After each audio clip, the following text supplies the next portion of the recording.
Welcome to Crunching Tackles, where we break down the hardest hitting social issues in sports. On today's show, we check in on the NBA for the first time this season, and we dive into NCAA basketball with March Madness beginning. My name is Chad Wiley, and with me, as always, is John Nukersov. And John, I want to just jump right in because March Madness has already started. Anyone watching on YouTube can see the game right here over my shoulder on the TV. And I want to just, before people get distracted by cooking or driving or whatever else they're doing, I just want to say right now off the top, we have a Crunching Tackles March Madness bracket pool that we want you all to sign up for. John, give us the details. There is a pool. It is open on the ESPN app. The link is on all of our socials, and it will be in the show notes to this episode. Go ahead, drop your bracket in, join us, compete against us. We are pros at this, and by pros, I mean we have done a whole lot of last-minute preparation in very college student form to get our brackets across the finish line. So we're ready, and if you want to beat us at our own game, I think you can go ahead and drop it in there. We is now a good time to shout out your wife?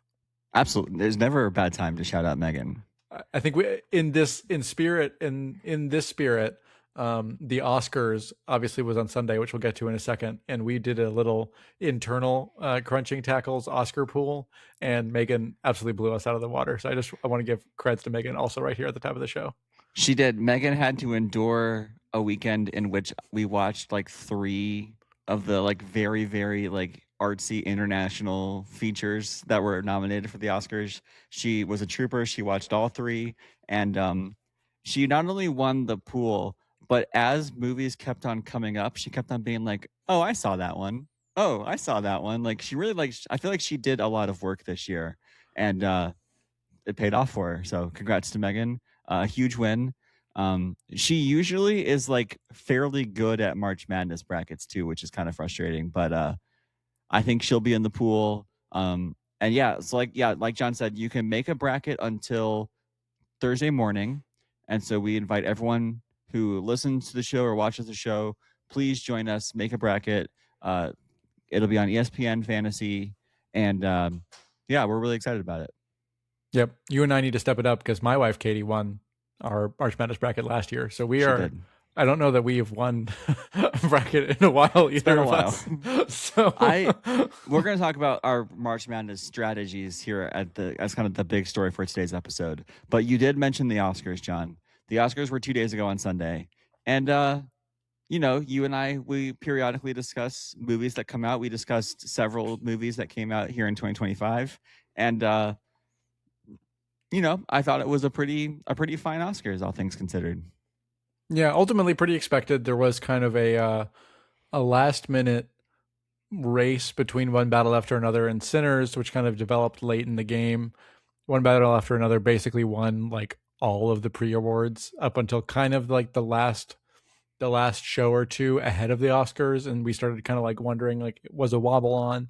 No, it was not. One Battle After Another swept all of the major awards that it was up for, and Sinners did win a few. It won 4, I believe, and I think One Battle won 6.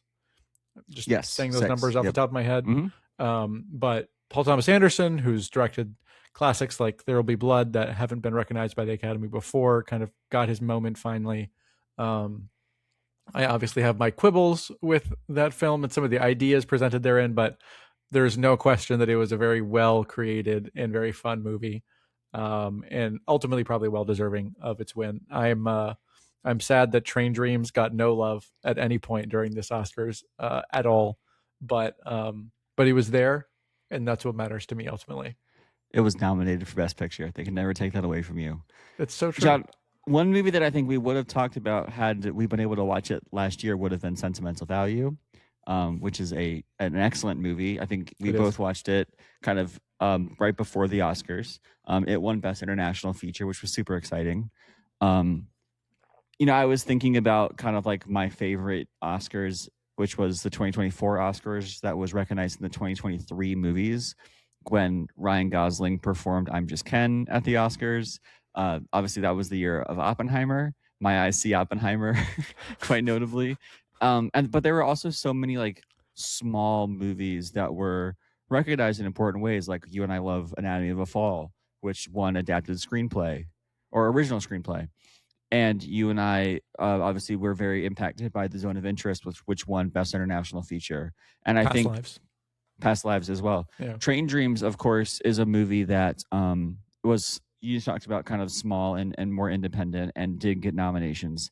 And I think that kind of maybe the later version of that for us was also Sentimental Value, which we highly recommend to people who have the chance to see it. Yeah, all the acting performances in Sentimental Value were incredible. It was the international film out of Norway and won Best International Feature, and that's just a category I always try to hit as many of them as I can. The international movies always kind of bring something new. You know, like we love our Hollywood movies ultimately, and that's like where most of the big budget stuff comes from around the world. But there's always something fun and unique about something that's a little bit more understated. And Stellan Skarsgård, along with a couple female Norwegian actresses, just absolutely knocked it out of the park. Um, yeah, I really like that movie and highly recommend it. And it would have fit in perfectly in that slate in 2023's movies. Um, do you have anything big other than that you want to talk about before we get to what's making me rage? Well, yeah, for about, I mean, I think I'm the actually thing not that raging is anymore, making you but rage is the only important thing, which is that for about 48 hours, my vast amounts of Timothée Chalamet stock seemed to be dipping. I thought that, maybe there was going to be some slippage. I no longer feel that way, because the Dune Part 3 trailer came out at noon today and absolutely like blew my socks off, and um took my hype meter, broke my hype meter, completely broke it, shattered it, in fact.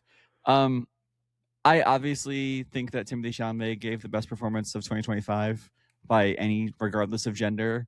I think Marty Supreme is just a movie that no one but Chalamet could make right now.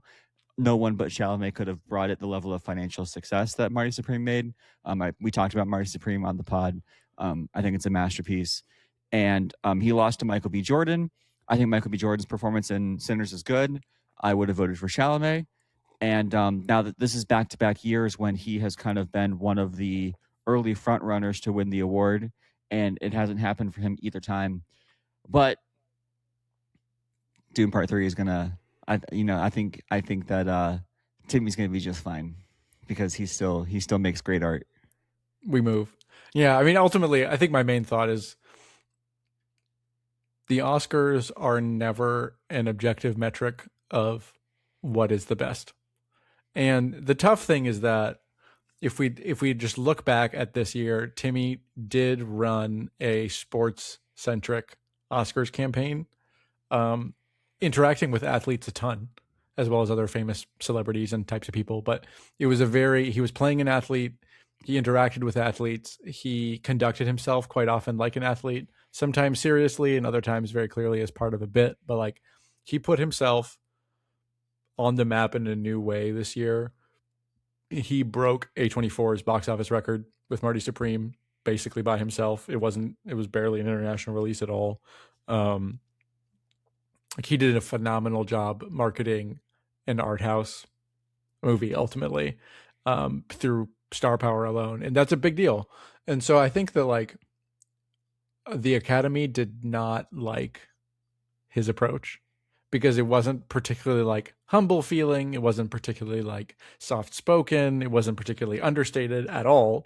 And obviously Michael B. Jordan seems like a good guy and is well liked. And so I don't begrudge him the win ultimately at all.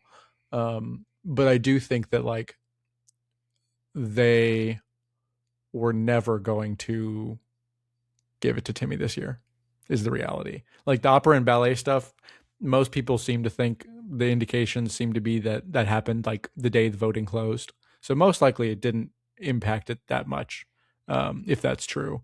I do think that it was just like Timmy's campaign didn't work for the Academy, but it did work for Timmy's brand, and Dune 3 will be bigger than the Oscars. And that's just a reality. Yeah, yeah. It's quite obvious to me that the 3-ish minute trailer for Dune Part 3 is better than any movie that came out in 2025. So yeah, like I said, this is going to be just an absolute, I believe, an absolutely tremendous year for cinema, and I'm thinking we're back. We are in fact so back. If you think back, if you were listening to us when Dune 2 came out, we did an entire podcast just on Dune 2, and I think that will be very much coming this year. That was like So 2 years ago, basically. yeah, stay tuned. It'll be happening again. Tune in Christmas time ish. John, we had a whole podcast rundown here finished, and then this afternoon, just an absolutely shocking headline came across my phone screen. You and I had talked recently about the very controversial finish to the AFCON final, which is the African Cup of Nations. Their continental soccer tournament was taking place in December and January of this year, and many people who listened to this or who's watched it will remember just a very chaotic and dramatic scene. Our friend Christian kind of also spoke to us here on the podcast about the experience of experiencing that from Africa. And just to refresh your memory, this is the match in which Morocco were awarded a controversial penalty that caused the Senegalese players and coach to attempt to essentially forfeit the match. They eventually, the match eventually resumed. Morocco, of course, missed the penalty, and then Senegal went on to win the game in extra time until now. And I guess since this happened, Morocco apparently has challenged the ruling of the game, and they've appealed the result of the match. And today, a appeals court in Africa awarded the final to Morocco and stripped it from Senegal, basically saying that Senegal did in fact forfeit this tournament, the match, and Senegal and Morocco were awarded a 3-0 win by default. And so I guess the trophy has to be taken away from Senegal and given to Morocco now, pending other appeals that might happen. But this is crazy. Have you ever heard of anything like this before? I mean, of course, we have had players or teams be stripped of championships in college sports. Most notably, Rick Pitino had a national championship stripped from him at Louisville, but it wasn't awarded to the runner-up. That has definitely never happened that I know of, where a trophy fit. This is again, we're talking, and this is 2 months later. So where a final and a trophy have been taken away from the winner and awarded to another team 2 months after the final. I've never heard of that happening before. Well, I guess because this is not a like the team was ineligible situation. Correct. Or like the team committed an infraction in recruiting or anything like that that made them ineligible, like the Houston Astros, obviously. This was, according to the appeals panel for the African Soccer Confederation, was an on-field forfeit of the game that was incorrectly ruled and allowed to continue at the time. But according to the governing rules of the Confederation, they adjudged the game to have ended at 0-0 when the Senegalese players walked off the field. So this case is still up for appeal by Senegal. Senegalese players have been posting on social media in the immediate aftermath, kind of just like being like, what are you going to do? We won. The whole world knows it. So they're obviously upset. I haven't seen anything from Moroccan players of the Federation yet, but it's an insane situation. I struggle to think of anything that I've ever heard that's remotely similar to this. I think my feelings are a little bit mixed because obviously the game did resume, but they did interrupt play and all leave for a extended period of time. Like, it's not like that was at the end of at the end of a period. Play was still ongoing, and it was the last kick of the game, but the game had not ended yet. So it was not like a timeout that they like delayed the restart. Like they essentially ended the game and then came back. So it is a complicated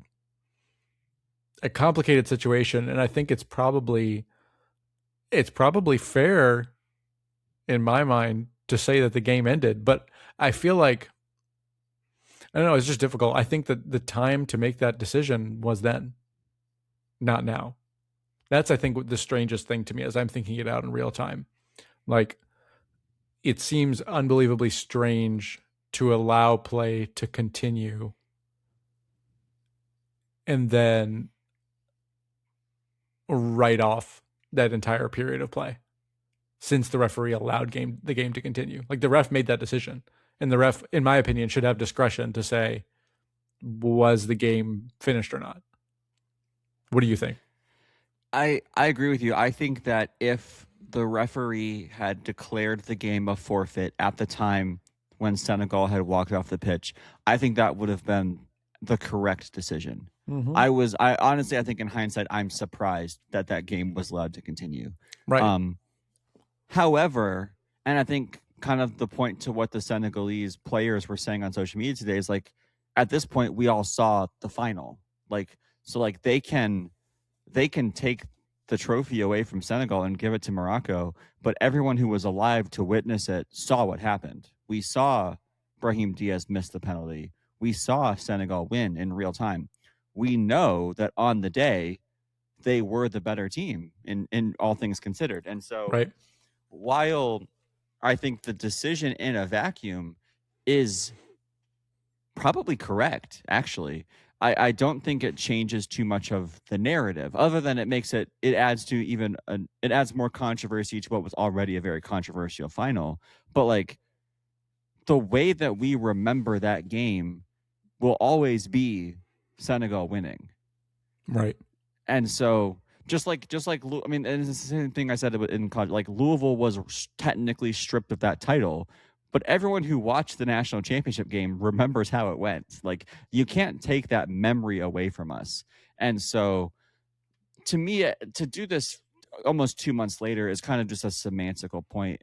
I don't even know if the Moroccan players would take any pride or joy in being retroactively awarded a final that they lost in extra time 2 months later. I don't know if that's like exciting to them. I think as competitors, frankly, it shouldn't be. To be retroactively awarded a title in these circumstances. Maybe I'm wrong. Maybe Ashraf Hakimi is throwing a party today, but I mean, putting myself in the shoes of a competitor, this would not be the circumstances in which I would want to win a massive trophy for my country. Well, and that's the reality, is like, that's how these teams got in the situation in the first place. Because Morocco was given, I'm not saying that this justifies Senegal's actions, but like this situation happened because with the last kick of the game on home territory, Morocco was given a dubious penalty to decide the title, right? And so the Senegalese players all walked off, which obviously was the wrong decision. But I'm sure in those players' minds, it underscores the fact that in their minds, the Confederation is corrupt in benefiting Morocco in this scenario. So I'm not saying that that's right or that allegation is being made out loud currently, but clearly that's what they were upset about to begin with, and it created the situation, and now here we are. So I said in the moment that we reacted to the story that Senegalese coach Papa Thial should be fired, and I believe that 10 times more now. Yeah. He should not coach this team for the World Cup, because he almost cost his team the African Cup of Nations, and now it turns out that he actually did. Yep. No, I mean, that's a very clear decision, which is crazy. I mean, the World Cup is in 3 months. Yeah, and Senegal will be here, so. Mm-hmm. Yep, they'll be in a group with France and Norway, I believe, which is just a tough out. We'll see how that goes. Also, just a shout out to Chad, clearly celebrating this this win for Morocco. Yeah, this is a Morocco kit. I shout out to my in-laws, Matthew and Martha. They were in Morocco with my sister-in-law Natalie during the African Cup of Nations. I had not gotten a chance to see them until last weekend when they came to visit us, and they brought me a Morocco jersey, which I have conveniently worn for this very occasion. It's quite nice. Thank you. It's a very clean kit. Yeah. Anything else on this, John? No, I think we should change gears a few countries over into the Middle East and talk about Iran for a little bit. Obviously, so much is going on over there. Um, the war continues apace. Um, Plenty of sporting stories surrounding that, obviously, throughout the Middle East. One thing I just want to note briefly is that um, Iran has been claiming that they are negotiating with FIFA as of today to play their games in Mexico to avoid traveling to the U.S. They've talked variously about boycotting the World Cup to not attend um, games in the U.S., or that they're trying to figure out a way to play somewhere else in one of the host countries. FIFA has basically said that's not happening. They're not changing the schedule around for Iran. And they basically said they're not talking to Iran about it. So I do think that most likely will not occur. I continue to think that by far the most likely outcome is that one of these two sides decides that Iran will not play, whether it's Iran or the US. I'm not sure which, but one of them is going to decide. FIFA meets in late April, I believe, to have kind of a governance meeting. And so I have a feeling that decision is coming soon. Yeah, I would suspect that. I think you and I had kind of already agreed on the last podcast that this was likely not going to happen. I feel even more that way now. I don't think anything that I've seen in the last 2 weeks has caused me to waver at all on that.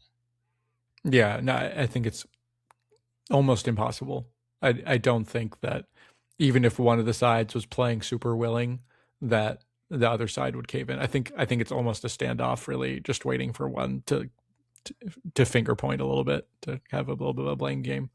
I do want to talk about a much more serious story, though, which is the women's soccer story that we talked about last pod. I believe during that show we talked a little bit about a breaking news story about 5 women's players who had defected in Australia with the help of the Australian authorities. In that story kind of developed over time, and it ended up that another player and a staff member also defected along with that original 5 and claimed asylum. But one of the players quickly changed her mind out of fear, and followed by 3 more, all decided that they were not any longer going to claim asylum and left Australia. So 3 of the 7 are 3 of the 7 are still in Australia as of right now.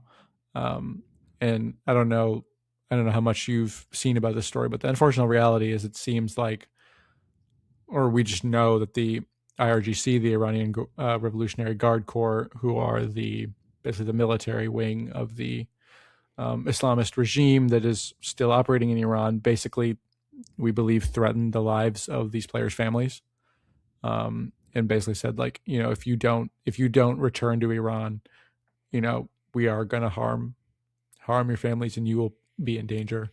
And obviously that's an incredible leverage on these very brave women who made the decision to try to escape persecution. And, my heart definitely goes out to both the women who are staying, but also very much the women who are going back into a situation where, I just don't even know if we will ever see those people again.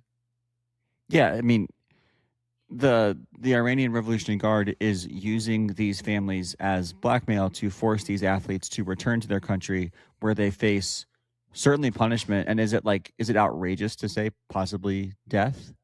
And they just massacred over 10,000 people. So right. No. Right. Yeah, it's an incredibly just tragic situation, and continues just to highlight the absolute evil of this regime to use families as leverage to compel dissenting voices to return to the country to face punishment. It's a horrible situation. So certainly hoping for the safety of the families and the athletes who have returned, but also for the families of the athletes who so far have chosen to remain in Australia. I hope that their families are safe as well. Yeah. My hope is just that people would, through this story, just recognize how deeply serious this is and recognize the evils of the regime, because it's easy from the outside, when you don't have faces to kind of put to these realities, to not really take seriously just how deep the repression and persecution and evils that are taking place in Iran on a daily basis. But these are, like there has been a lockdown, there has been an internet blackout in Iran for months now, given their crackdown on the protests that have been happening over the last few months. And these women's stories kind of give an illustration of how difficult it is to speak up, and what it looks like.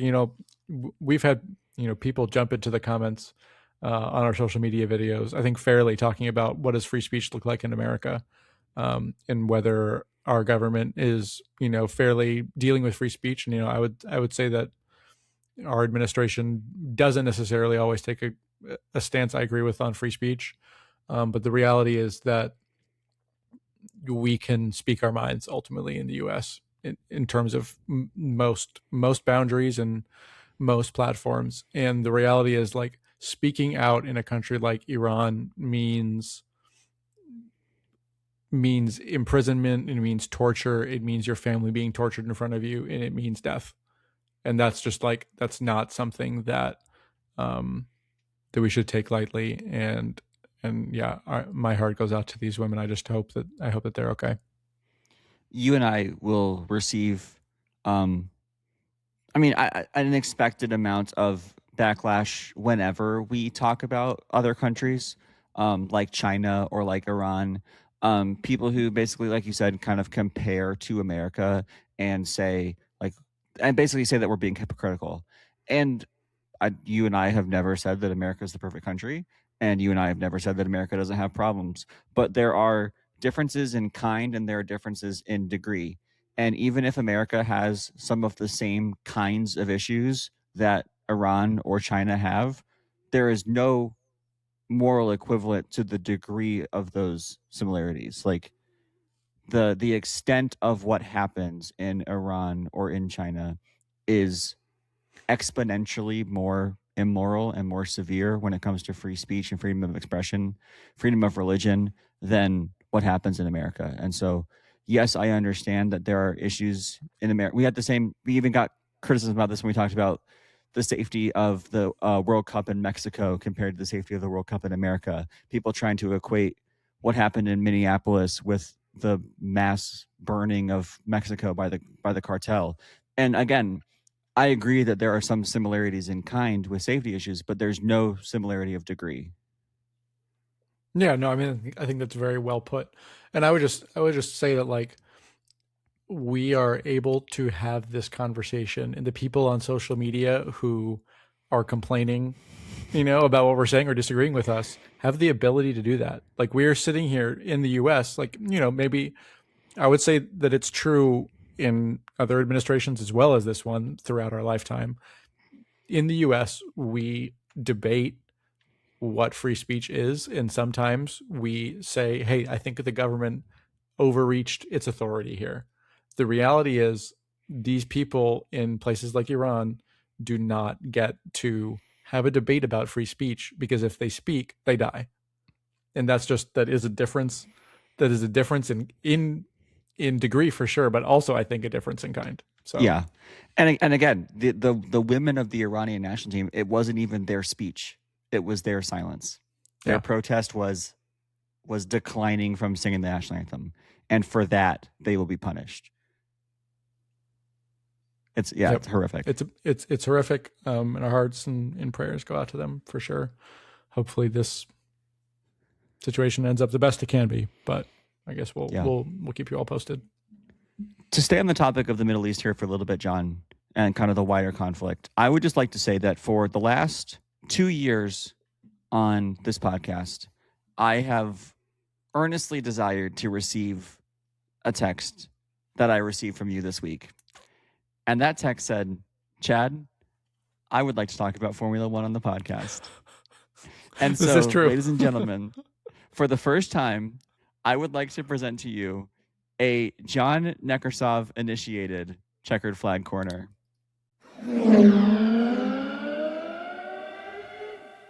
This is very exciting. Take us away. This is very exciting. Well, in my inaugural edition, first of all, I would just like to say that I have watched a few minutes of a Grand Prix and have watched 90% of a Formula One sprint race now. So Absolutely. I've taken a big step. I don't know that I am fully in yet, but I'm interested. I'm slowly figuring things out. So that's important. But I wanted to convene this to wave the checkered flag, if you will, to talk about a couple things. The first is that, just a note, the Bahrain and Saudi Arabia Grand Prix have been canceled due to the war in the Middle East, which is, we also expected that to happen. So that's probably the first really big sporting event that has been canceled that I'm aware of due to this war. But there have been a couple races. The season just started, and obviously I'm trying to get my feet wet a little bit. And as I'm getting my feet wet, apparently there's all this rule change stuff that's going on in the world of F1. So I thought we could just take a brief moment to talk about what you think about the F1 rule changes, because I'm sure you would like to talk about it, and if they're any good. Because some of the racers seem fine with it, and some of them, Max Verstappen among them in particular, seem like they're like planning on retiring due to the rules. So we're in an interesting spot. Yeah, if a four-time world champion in his physical prime rage quits because of a rule change, I do think that's a pretty significant story. And that hasn't happened yet, but like he's talking as if he's willing to as if he wants to walk away, like he's just done, which is fascinating. Yeah. Yeah. I think you and I don't know if we talked about it on the podcast, but obviously there have been, to anyone who follows, some pretty interesting rule changes to Formula One this year. This is a completely new generation of car. This is a car that for the first time has a hybrid engine where boosting via extra battery is a part of the strategy. There also is a new like double front and rear wing system that's fascinating. I should I do you want me to say what I think about the rules, or do you want me to explain the rules? I think you need to explain the rules first and then say what you think about them. Okay. So in previous versions of Formula One, there was a thing called DRS, which stood for drag reduction system. And that was a feature on the car that opened your rear wing, creating more downforce and more speed. And that feature could only be triggered on 2 or 3 sections of the racetrack, which were very, very long straights, and could only be triggered if you were within 1 second of the car in front of you. And that was essentially the extra boost that was given to a driver who was chasing down another driver to cause and lead to more drama and potentially more overtakes. This year, they have done away with DRS and instead have instituted new battery boost things, which are overtake mode and boost mode. Boost mode and overtake mode are essentially, like I said, extra battery power that drivers can use to deploy at any point on the track that they want to. It can be in the corners, it can be in the long straights, it can be when they're defending, it can be when they're attacking, and then there is another overtake boost that drivers can use if they are within 1 second of the driver ahead of them, and again, they can use that at any point in the lap that they want to. So, what has that done to Formula One? Well, it means that there are a lot more overtakes, because what happens is, let's just use an example. Lewis Hamilton decides, I'm going to overtake George Russell. So he uses all of his battery power to do so, and he overtakes George Russell. Well, now Lewis Hamilton has no more battery power, and George Russell has a lot. So what does George Russell do? He immediately uses his boost, his battery power, and overtakes Lewis Hamilton right back. And so there have been, I think the races have been more dramatic because there have been a lot more overtakes, especially at the beginning of races. Like those starts have been amazing. Like, there have been some very, very dramatic race starts with multiple overtakes. I think the first race there were 7 or 8 overtakes between George Russell and Lewis Hamilton in like the first 6 laps. It was amazing. I think it's also been good for Formula One from the perspective that there are new faces who are, it's caused a lot of parity. We've been so accustomed to seeing Red Bull and McLaren at the top of the tables, and those two constructors are really struggling. And it has been Mercedes just dominating, and Ferrari was showing a huge improvement from last year. Lewis Hamilton got his first podium as a Ferrari driver last week in China, and so in the second race of the season.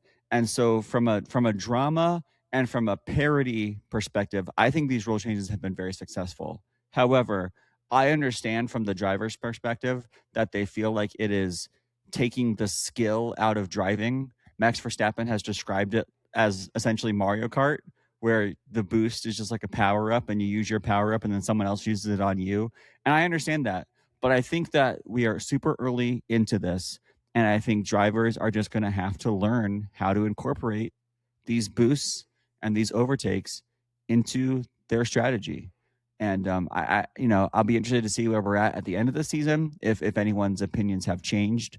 But I think from a viewership perspective, also with the transition to Apple TV, I think both the quality of the broadcast and the quality of the races, from my perspective, have been quite high. That is interesting. Okay. Yeah, I think I'm curious as I dive into the races what I think about them. I intuitively understand what Max is saying. Like, it seems to me to make intuitive sense that if I am a race car driver, that I should be able to drive my car as fast as I want to all the time. Like, it seems like to me that's like the whole point of making a good car, is pushing it to the limit and then driving it to the limit. And if you're faster than everyone else, then like build better cars or drive better. You know what I mean? So I like, as an outsider, I understand that argument. But it also makes sense to me that you would want a little bit more drama. It's just tough, I think, if it's like artificial drama. If like you have to change the rules because someone's too good. Obviously for Max, I think that feels unfair. Not that he won last year or anything, but I do understand that mentality. So I'm not going to pass judgment yet, but I just thought it was worth noting in this spot, given the importance of Checkered Flag Corner to this show. I would like to engage, and I would like to. I plan on passing judgment on this rule this year. Excellent. I embrace and relish your continued interest in this sport. This has been a passion project of mine on this podcast for a long time, and I'm excited. Yeah, I would just like to say that I think Brad Pitt did what Drive to Survive could not for me, which is just a noteworthy achievement. That's Oscar winner F1, the movie. By the way, that's correct. Yeah, that's really important. Before we go off this, I know we need to keep it moving, but like, do you think Lewis Hamilton is regretting his move to Ferrari, given the massive success that Mercedes is having now? That's a good question. I don't know. I think that Ferrari is a great brand, and I'm sure that he's having a great time over there. I would assume. I guess, like, to me, it seemed like he didn't really want to leave Mercedes because of like issues. It seemed like he was just not convinced that Mercedes were continuing to move in a positive direction, and that he thought that Ferrari would give him a better chance to win. And I think that this massive overhaul to the cars, Mercedes must have been working on this for quite a while, because they are way better than everybody else right now.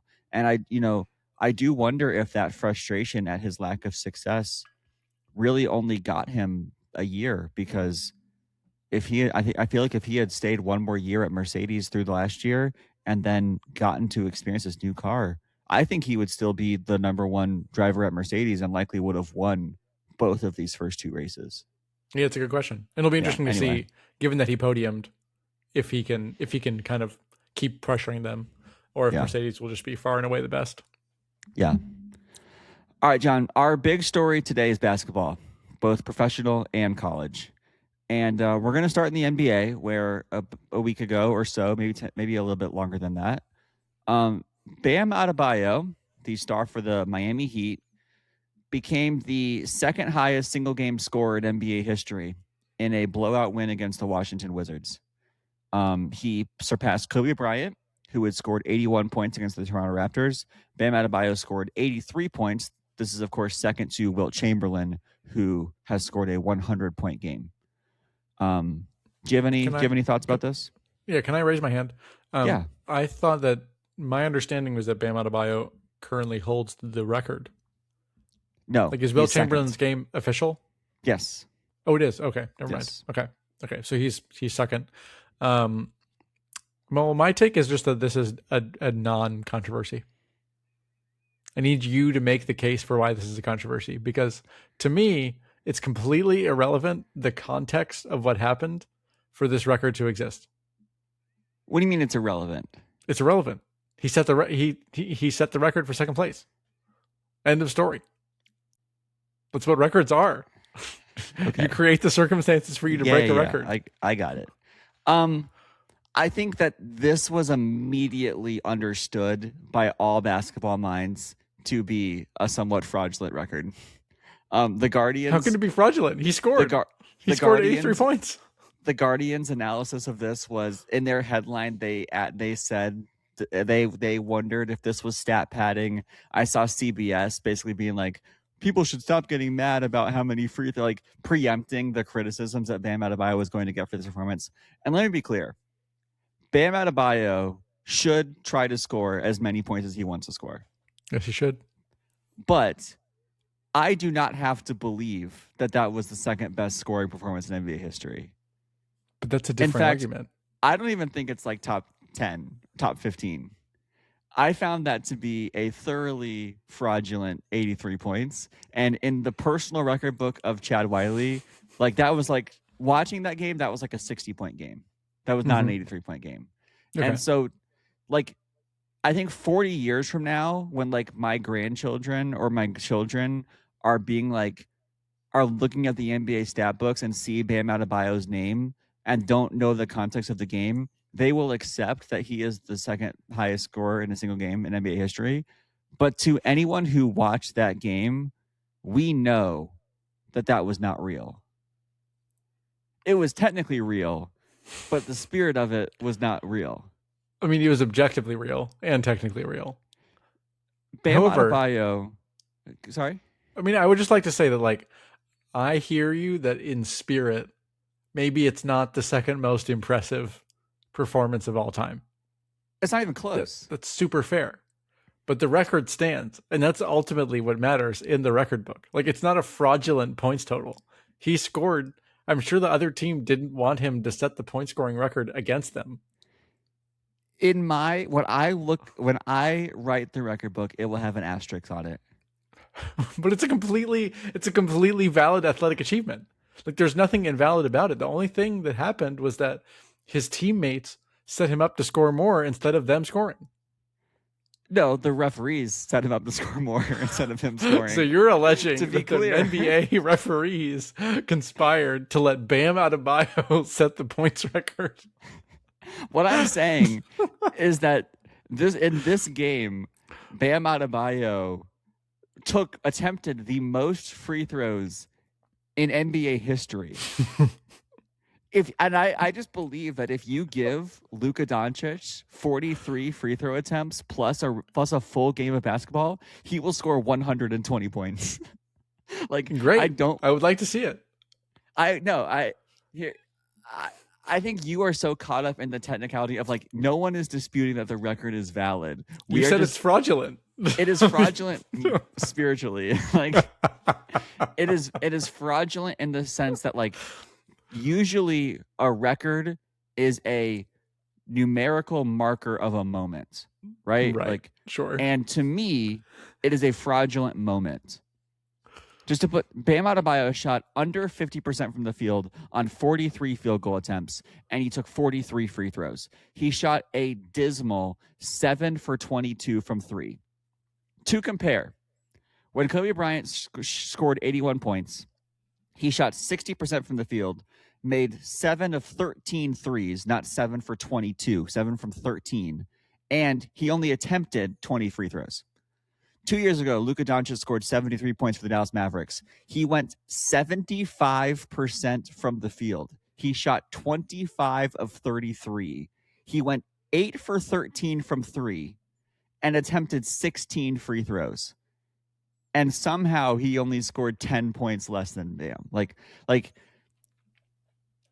Bam Adebayo was hunting contact the entire game. He was doing like the James Harden, like I'm just going to pretend to shoot a three and jump into contact.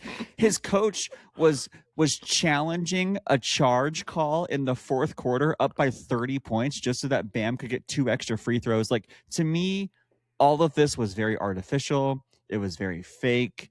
It was very forced. And it was technically legitimate, but I watched it. Like, I with my own eyes, I know that was not a top 2 or a top 5 most impressive individual game scoring performance in the NBA. I know that, and I will always know that. Free throw shooting is a skill too, you know. This is just like the Pinaldo arguments back in the day. He broke the record for most free throw attempts ever.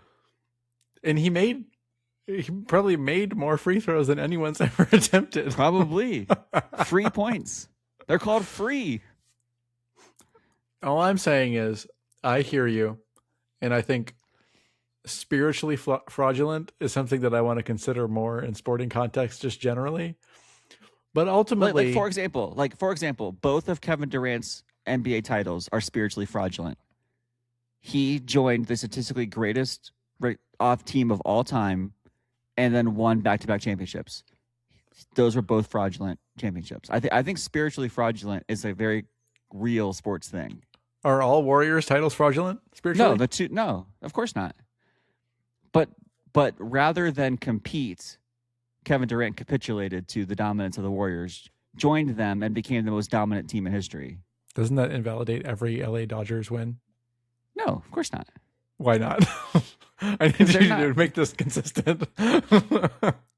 Because Shohei, I mean, again, like, because what happened with I don't want to get too bogged down in the history of the Oklahoma City Thunder, but rather than, or I guess at this point he was on the Rockets with James Harden, but they had a really good chance to beat the Warriors. They went to Game 7, they lost, and then the Warriors lost to LeBron in the finals. They had gone 73-9 in the regular season. They were statistically like the greatest team of all time, and then they added Kevin Durant. Like it's like playing Elden Ring and using every single cheat code possible and then claiming that you beat Elden Ring. Like, technically, yes, the screen does say 100% completion, but those of us who watched it know that you used all the cheat codes. Again, couldn't you say that about the Dodgers, though? I don't think so. I think it's different. I think most baseball fans would disagree. I'm not saying that I agree. I'm just saying that if we're going to use the term spiritually fraudulent, we need to use it consistently. I think we're going to have to establish a definition. I'm more open to the idea of the Dodgers being spiritually fraudulent than I am that Kevin Durant deserves those 2 titles.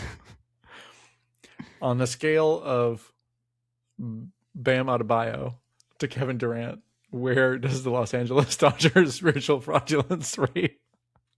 Well, I think Bam is the most fraudulent. That's what I'm saying. That's why he's the top of the scale. I don't know. It's closer to Kevin Durant than it is to Bam. I think but the thing is, like, you would have to be picking. Again, what I'm doing with Kevin Durant is I'm not saying it wasn't valid for Steph Curry. I'm saying specifically for Kevin Durant, he used a cheat code. So you would have to tell me which Dodgers player specifically was essentially joining the bandwagon. Like, right. Do you think Shohei was? I don't think Shohei was joining the bandwagon. Maybe you could say, I don't know if you were going to say, like, do you think Freddie Freeman was? I don't know. But you would have to say this specific player stacked the odds for himself by joining this team. And maybe there is a Dodgers player that applies to, but I don't think that applies to Shohei. Right. That's fair. That's probably fair. You can apply that to Manchester City players. There's a good example of spiritual Jack fraudulence. Grealish. And also literal fraudulence. But anyway, we'll get to that. But yeah, again, I found all of the excitement about Bam Adebayo like quite tiresome. He should be excited. His family should be excited. If Miami Heat fans want to be excited, that's great. But like the idea that this was an amazing accomplishment, I don't buy it. I watched Bam Adebayo's 83-point game, and I watched Luka Doncic's 73-point game, and I know which one was better. It with my own eyes. They're different in kind, just not in degree.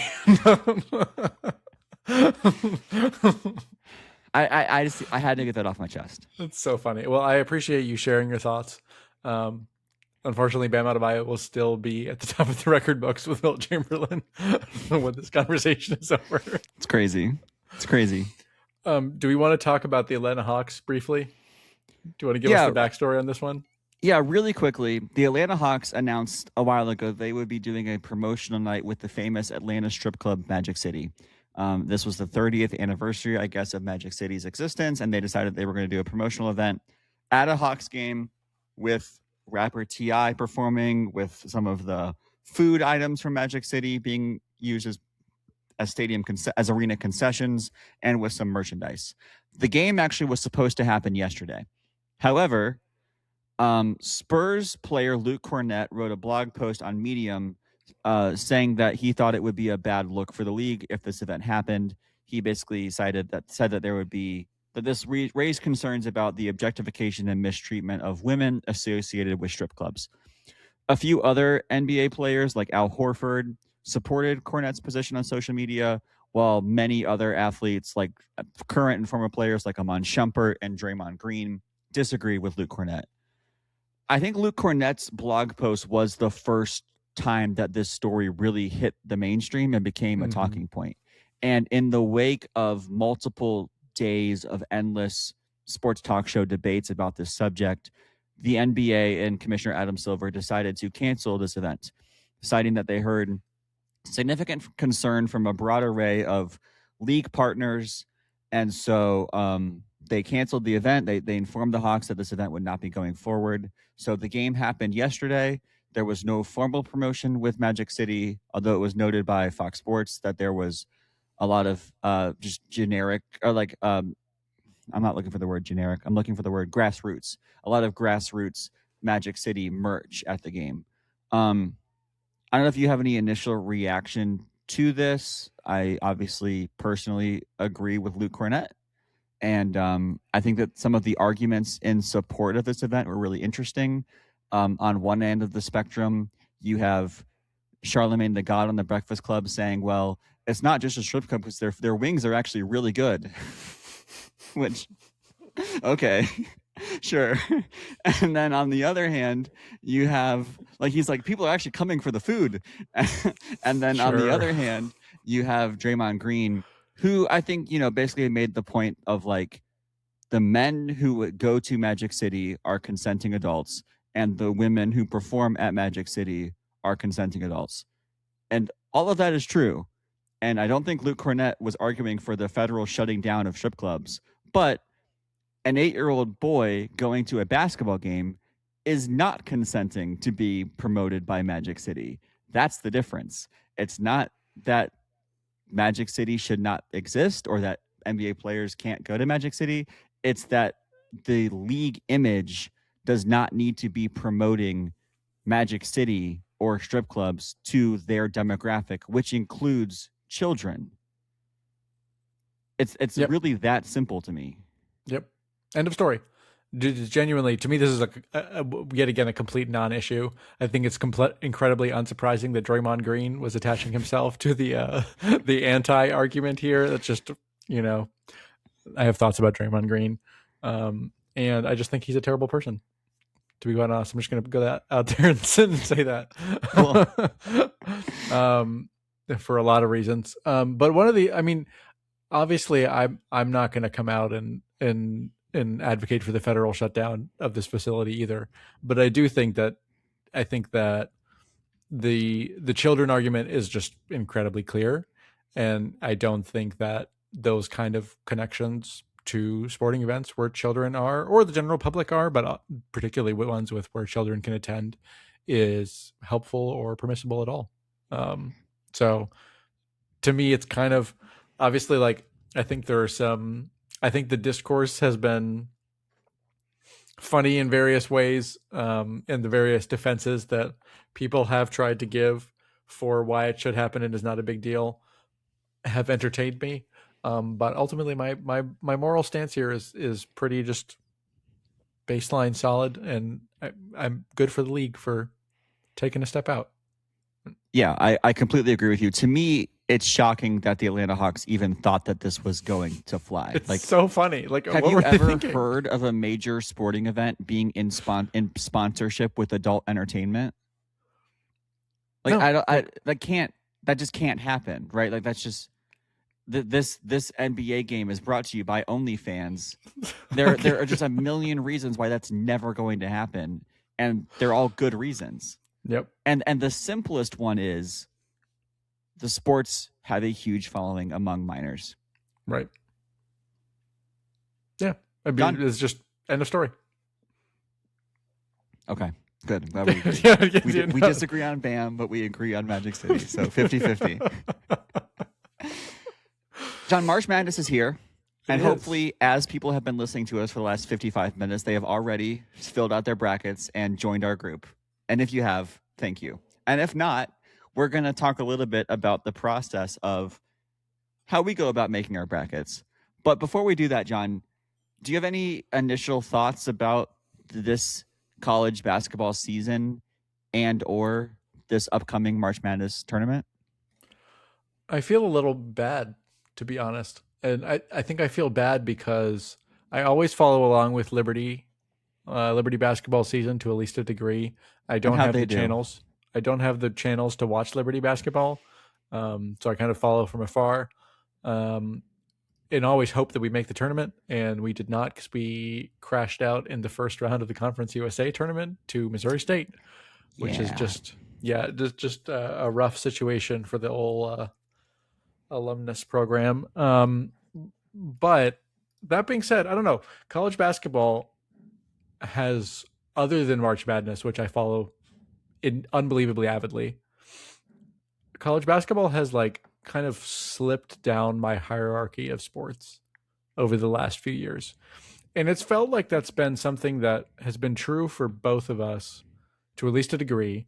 And in terms of like broader national stories, seems to hold true for society at large. I'm not really sure why, and if I'm just projecting my feelings on college basketball specifically onto the rest of society, but I'm curious what you think there. Like, I'm aware sometimes on a given night that, Duke wins a game, or, Kansas wins a game, or Gonzaga or whatever.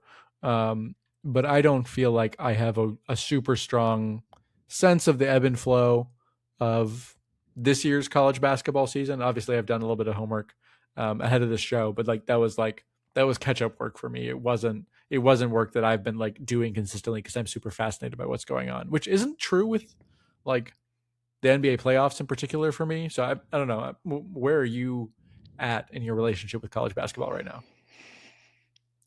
It's hard for me now because I grew up with such a deep attachment to one of the greatest college basketball teams of all time.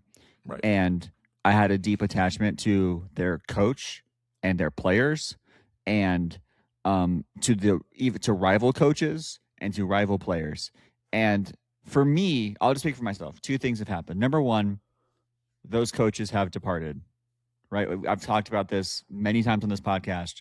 Roy Williams, Mike Krzyzewski, Jay Wright, they are no longer in their roles. And secondly is I do believe that a huge part of, I think, the decline of college basketball as a pop culture institution in America is that there is not enough time to acquire and develop an attachment with the players, because every good player is a one and done. When I think about UNC, I think about 4-year player Marcus Smart. I think about 5-year player Armando Bacot. When I think about Duke, I think about 4-year player John Shire. Right, there are so many players. Even more recently from Gonzaga, Drew Timme was like a 4 or 5-year player for them, and became a huge cult, had a huge cult following, and that was important. And I think that when players were around enough for fans to develop a multi-year relationship and attachment with them, that increased and helped the popularity of the sport. And now every single player who plays for the good teams feels like a 6-month rental before they go to the NBA. And I do think that has a significant decrease in the long-standing popularity of the sport. I'm not saying it's wrong. I'm not saying players shouldn't go get their NBA money as soon as they can, but just to be realistic, I do think it has an impact on the popularity of the sport, and I certainly feel that for myself. For me this year, when Caleb Wilson was healthy, I was a huge UNC basketball fan. We beat Duke.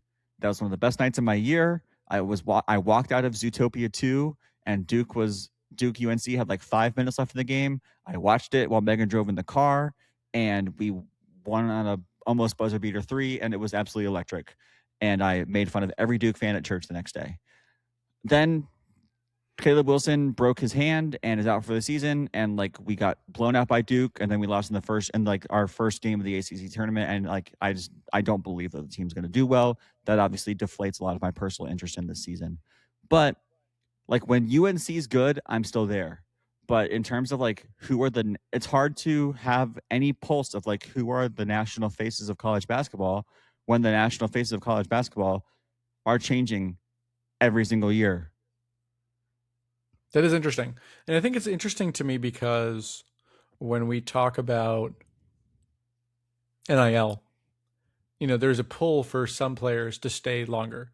Armando Bacot is a good example of a player who is not really like the NIL era kind of started during his college tenure. And he is not, as far as I know, he's not in the NBA, and was never really like pushing to be at that caliber where he was an NBA level player. At most, someone who could kind of threaten the edge of a roster, but was not ever going to be a star.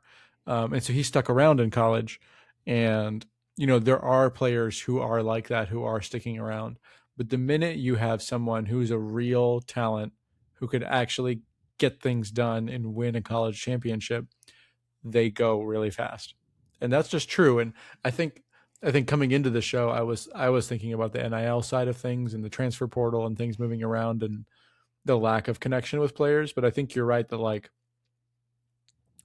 the reality of one and dones for so many of the biggest teams means that those big teams, we don't really have a connection with them. Like Cooper Flagg was a huge part of last year, right? Like Duke had a moment to climb all the way to a college championship. Obviously didn't make it, but imagine if Cooper Flagg was coming back this year. Like imagine what a big deal that would be. Yeah, I saw a graphic that was like Duke's roster this year if all of their players had if all of their eligible players had stayed, and like Kyle Filipowski and Jared McCain, like they were like they had 10 players that are like all amazing that are in the NBA right now who are still eligible to have been at Duke and would have been, if together, the greatest college basketball team of all time, legitimately. Yeah, like Cooper Flagg and Con Knuppel from that team from last year are both like shining in the NBA. They're doing a great job. Didn't Bill Simmons give Con Knuppel a ride somewhere? I've heard that's a real story, right? Yeah. Anyway, that's by the by.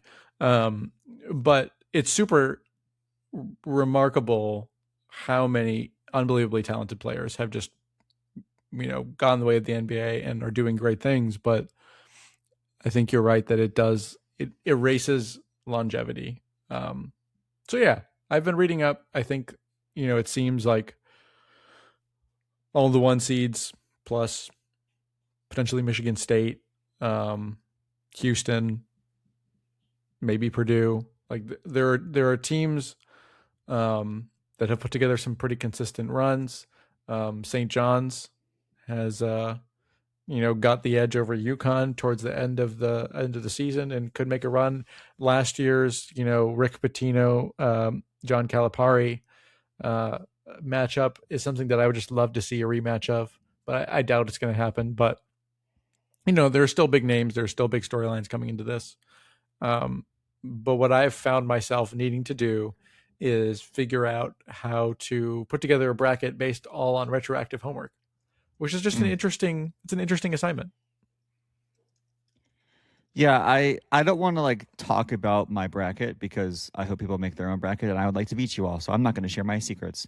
Mm-hmm. But I do think it'd be a fun exercise to talk about how like as a casual to moderate college basketball fan, not a junkie. I'm not watching basketball every night, but as someone who like listens to podcasts, watches the occasional game, follows one team, like how do we go about the process of making a bracket? What's your process like? My process in a year like this year, where I have some background knowledge to no background knowledge, is I start game by game, and I just use the ESPN app and kind of read through some of the baseline stats and scores. Um, a lot of what I do, I think, is based on vibes of strength of schedule. Ultimately, I look through the teams that they've beat over the course of the year. And if you have if you have a team that's played a lot of good teams and has lost most of them, to me, that's a team that I look at and say, you could be ready for an upset. If I see a small team that has played only small teams but wins every single game, that's an interesting indicator to me that I always look for and try to dig a little deeper on. And if there's a small team where I've seen they have like mixed results against big teams, those are always interesting to me as well. I try to go a little chalky just to be safe, because normally in the past, I often picked a lot of upsets and they were just always all wrong because my instincts are just bad at college basketball. So I try to err on the side of chalk, but I try to pick a few unstable big teams that I don't trust, and then knock them out early and hope that kind of one of the gambles pays off. In the past, Houston and Purdue were my bets. Houston, Purdue, and Illinois were my big team bets to always crash out early. And up until the last few years, that was always very reliable because they were all really capable of choking at the worst possible moment. Now I can't choose them anymore. So I'm trying to find some new teams to choke at the worst possible time. But that's what I'd say is my usual strategy. It's kind of what I've dubbed a pseudo analytical strategy. My strategy I would describe as high risk, high reward. Yeah. And my philosophy is as follows. Rule number 1, you never want to get put into a situation where you're rooting against your bracket. So Right. however far you logically think your favorite team will go, put them one round further, just in case. But you never want to get put into a situation where you've picked your favorite team to win, but they're still in the game. And so, like, for me, I thought, okay, UNC at most is going to win one game. Logically, I think, okay, they're going to win one game, and then they're going to lose in the round of 32. But that means that I put them in my Sweet 16 just in case, because I don't want to get put in a situation where I was viewed as doubting or hating on my own team. Right. Rule number 2, like, there will be a double-digit seed in the Sweet 16. And you can either play the law of averages and not try to pick which one and just, okay, I'm going to get one wrong, or you can try to pick which one. And I always try to pick. And I think I do that based on if there's a team that is a double-digit seed that I remember, especially like from like 1 or 2 years ago who did it, I just believe, hey, that team's still together. They were good then. They'll be good again. This year for me, that's 12 seed McNeese. McNeese, who won a game last year and lost in the round of 32, their team has come back. Amir Orakan is back at McNeese after having transferred with head coach Will Wade to NC State. He transferred back to McNeese as kind of their team manager / mascot. And so I picked McNeese in my Sweet 16 based on that vibe. Yeah, that's sure. bold. Yeah. Other rules I follow. I do. Yeah, I have those. Other rules I follow. When in doubt, pick the ACC. I don't know why I do that. I just do that. There's no sense to it, but it's what I do. So like a 7-10 Miami, Missouri, I don't know anything about those teams, but I'm picking Miami. Like, you pick the conference that you support and you pick those teams to do well. That's just what I do. So like in the South region, there's Clemson, Iowa, and 8-9 in the first round. I was like, okay, got to pick Clemson because they're the ACC school. Other things that I do, and this is something I have to always watch out for myself because I do this, but it's so easy to be swept up by team history. Like, you see the names Gonzaga or Villanova or Kansas or Kentucky, and you remember the Gonzaga and the Villanova and the Kansas and Kentucky teams of your past when they were great. And you think, oh, that's the same team. I'm going to pick them. And so I do have I oftentimes where like Villanova is not good this year, but Right. I remember them as good. So I still have that temptation to pick them. I didn't do that this time, but I do have St. John's in my Final Four. So I do still have that temptation in me. And then ultimately, like the last thing is like when I look at my Final Four, again, I could just pick all the 4 number 1 seeds and I probably get 2 of them right. But I play a very high risk, high reward strategy. I try to pick I only have 2 number 1 seeds at most. So I will try to pick strategically which number 1 seeds will not make it. So this year I only have 2 number 1 seeds in my Sweet Six in my Final Four, and I have 2. I actually have a 2 seed, and then I have a 5 seed in my Final Four. So I try to spread the love there. That's a little bit of how I think through it. I do find that a lot of it just comes down to team, especially in like some matchups, it's like team name recognition and then recent vibes, like just remembering recent tournaments and trying to kind of replicate the trends that you find in the past. But I would describe myself as a very average predictor. I've had years when I've been in the 97th percentile, and I've had a whole lot of years where I'm like in the 40s to 60s. Like I have a whole lot of very mid years. I've had a couple absolutely like dynamite years. I had one year where I had like 3 of the Final Four, both finalists and the national champion, and I was like rocking. And then I've had an awful lot of years where it's been like right in the middle of the pack. So I'm not great at this. It's obviously like one of the annual cultural institutions that we all do. It's very fun, but that's a little bit of my process. Yeah, and I just think as a reflection, so I did a little bit of homework ahead of this, and apparently, according to the Smithsonian, the first March Madness basketball like bracket competition was in a Staten Island bar in 1977. So this is a tradition that is, doing my math, almost 50 years old, 49 years old this year. Wow.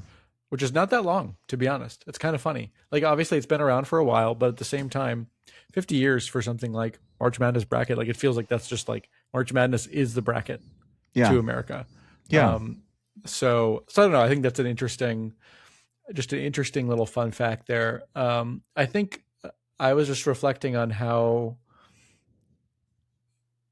in a lot of ways, like the iconic nature now of this tournament is due to the bracket. Like the fact that you get upsets is obviously important from a sporting perspective, but so much of the meaning to most of America is because you're trying to pick the upsets. Like every article that you read about March Madness is trying to like help you predict those upsets, and it's just so hard to do it, which is what makes it fun. But not just pick them, but the fact that you have a bracket significantly increases the TV viewership of March Madness. Of like, course. I don't know how it is for Katie, but there are so many times when let's say it's this Thursday or this Friday and Megan comes home from work and I'm watching March Madness. It's a completely random game. She normally would never care, but when she sees who's playing, she will look at her bracket, see who she picked, and now she cares about that game. Mm-hmm. And that's true the entire tournament until we run out of until you run out of a team that you've picked. Yep. No, that's exactly right. It's the exact same in our household. We get super dialed in, and obviously it worked out for Katie last year. I do think it's an interesting tie-in to the whole sports gambling conversation that we have every so often, because it's, and we've mentioned this before, but it is the reality of sports gambling in miniature, usually with less financial repercussions the vast majority of the time. But it is that same desire that's like, it's this small extra competitive thing that keeps you dialed in to every single small result, no matter how uninvested you are. And that's just kind of funny. You could argue that March Madness brackets is a gateway drug to sports gambling, and you'd probably be partially right. That is correct. Are there any parts of your bracket that you do want to tease or give away to the people? Yeah, if I'm looking at it right now, I picked a few upsets. I don't know that I picked a whole ton interesting. I picked UVA to go relatively far. Okay. So that was something that I just felt a little bit good about. They played Duke really closely in the ACC championship. Yeah, like I feel relatively good about that program. Obviously, a team that was good when we were in college. I do have Duke going very, very far. I unfortunately do not have St. John's going as far. But Well, I am that's because curious. they I know, would they play do play Duke each in the other. Sweet 16. So They do play one each of us other. is going to do one of like Yeah. that's going to determine where we are in the positions. My one thought is, and I don't think they're going to make the Final Four, but UConn to me, in one region, you have Duke, St. John's, Michigan State, and UConn. And that is a real heavy hitter region. And so, in terms of like fun, my like fun meter is focused very heavily on that East region because I think it's going to be a wild ride up there. Yeah, that's the Duke region. Obviously, I think the biggest headline from my bracket is that Duke is by far the number one most popular choice to be the champion, and I have them losing in the Sweet 16. Like you mentioned, that is a really, really amazing side of the bracket. Kansas is there, St. John's is there, UConn, Michigan State, Duke. It's amazing. If I could give one nugget, it would be this. Of all of the teams that I'm most confident to make the Final Four that I've picked, it would be Arizona out of the West. I just think Arizona out of the West is the weakest region. That is kind of the consensus position as well. But like their 2 seed is Purdue, like you mentioned, kind of a weaker 2 seed. Their 3 seed is Gonzaga. Their 4 seed is Arkansas. That's John Calipari's Arkansas, which he has done a lot to that program, but he still has not fully established himself as a great coach at Arkansas. Well, he is a great coach, but he has not fully turned that program around yet. So I feel really good about Arizona advancing to the Final Four, but from there, I'm not going to spoil anything beyond that. So because I hope that many of you join our pool, and I hope that I beat all of you, but I can't wait to see what everyone's picked. We'll see what happens. We're very excited. I've already saw a few entries in there, so keep them coming, and we're excited to follow along with you guys as we engage in the March Madness this whole month. Excellent, John. Lastly, you mentioned sports gambling. I would like to, at a later date, I would really like to talk about an article that McKay Coppins wrote in The Atlantic, and the article is called "My Year as a Degenerate Sports Gambler." I will put the link to this article in the show notes as well. I sent this to you as soon as I saw it. This is one of the best pieces of journalism I've read in the last 12 months. It is an amazing story. And next time we podcast or soon, I really, really want to talk about this. And so I hope that a few of you would take the time to read this article before we podcast. I think that would be an additive part to the conversation we want to have, the conversation that we want to have with you guys in the comment section. So I really, really recommend that people take the time, read this article, "My Year as a Degenerate Sports Gambler" by McKay Coppins in The Atlantic, and just know that this is homework for a future episode of the podcast, because I will be talking about this article extensively in a future episode, and then I will be referencing this article for the rest of my life at various points. It is that good. It is genuinely that good. So read it up. I had a wild ride reading this article. Yeah. That's it. Anything else for the people today? No, just enjoy March Madness, everyone. When we come back to you guys, we'll be, I think, very deep in the tournament at that point. So we're excited to kind of cover things as they unfold, and keep up with us on socials and let us know how your bracket does. Happy March Madness. This is super exciting. Please, we will, of course, be keeping up with March Madness throughout the tournament. So please subscribe to the podcast, whoever you're listening to us or watching us. You can like and share it with a friend. If you're watching on YouTube or Spotify, I think it's the same way to subscribe as audio. So just do that. You guys know what to do. And until next time, we hope that you all continue to be well and be safe, and we'll talk to you later. All right. Cheers, guys.